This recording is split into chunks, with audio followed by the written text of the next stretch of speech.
eeyyama keessan malee namni yoo bilbila keessan fuudhee icciitii adda addaadhaan waan isin bilbila keessan keessaa qabdan ilaale yookiin immoo ilaaluudhaaf yaalii godhe aappii suuraa nama sanii daawwama namni sun bilbila keessan keessatti ilaalaa ture waliin isiniif kaasuu danda'uun isin barsiisa.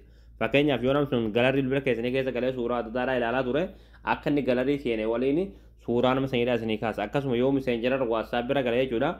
Akka inni miseenjeraa fi waasaap bira gale miseenjerumaa fi waasaapbii waliin suuraa isiniif kaasa. Egaa daawwatan kiyya waan kana akka namni baay'een argeetti faatu viidiyoo kan laayik sheer gochuun jalqabaan faa duraan hordofa. Hayyee daawwatan kiyya aappii kana gabbuufachuudhaaf as gurguramu keessatti galtanii achi booda bakka sarchii kanatti tokkoof kilik ni gootu achi booda bakka sarchii kanarratti michuu joobis jettanii barreessanii michuu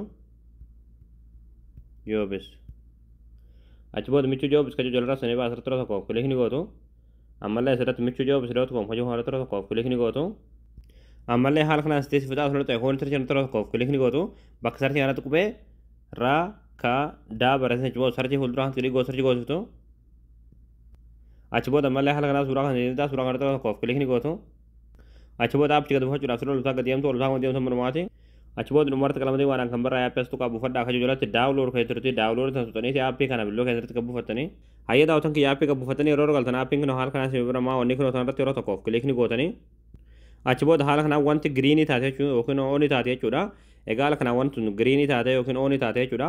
Amma booda yoo namni tokko icciitii bilbila keessanidha ilaaluudhaaf yaalii godhe bilbila keessan fuudhee wama namni sun bilbila keessan keessatti ilaalaa ture waliin suuraa nama sanidha isiniif kaasa. Egaa daawwatan kiyya waan kanatti fayyadama.